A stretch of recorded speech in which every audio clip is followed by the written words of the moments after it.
आणि आता थेट आपण जाऊया डोंबिवलीतील पर्यटकांचाही मृत्यू झाला। या संदर्भात माहिती घेऊयात। आपल्यासोबत आपले प्रतिनिधी अमजद खान आहेत। अमजद, या हल्ल्यामध्ये भ्याड हल्ल्यामध्ये डोंबिवली देखील पर्यटकांचा देखील मृत्यू झाल्याचं कळतंय। अधिक काय माहिती या संदर्भात?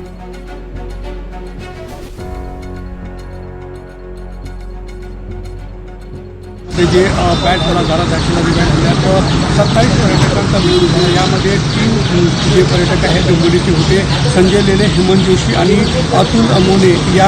हे तिघे माऊस भाऊ आहेत, नातेवाईक आहेत आणि ह्या तिघांची फॅमिली काश्मीरला पर्यटनासाठी गेली होती आणि त्यावेळी हा बॅट हल्ला झाला आहे। सध्या ही माहिती करता तर डोंबिवलीमध्ये शोककळा आहे। मी सध्या संजय लेले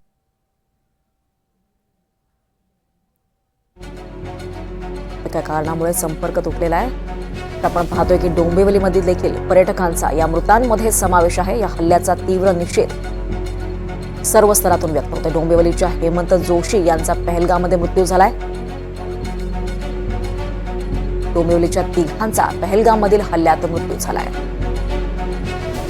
दरम्यान पुण्यातले देखील काही पर्यटक आहेत, डोंबिवलीमधले पर्यटक आहेत। महाराष्ट्रातील 6 जणांचा या हल्ल्यात मृत्यू झालाय। जवळपास 27 पर्यटकांचा या दहशतवादी हल्ल्यात मृत्यू झालाय। जखमींमध्ये महाराष्ट्र, गुजरात आणि कर्नाटकमधील पर्यटक आहेत।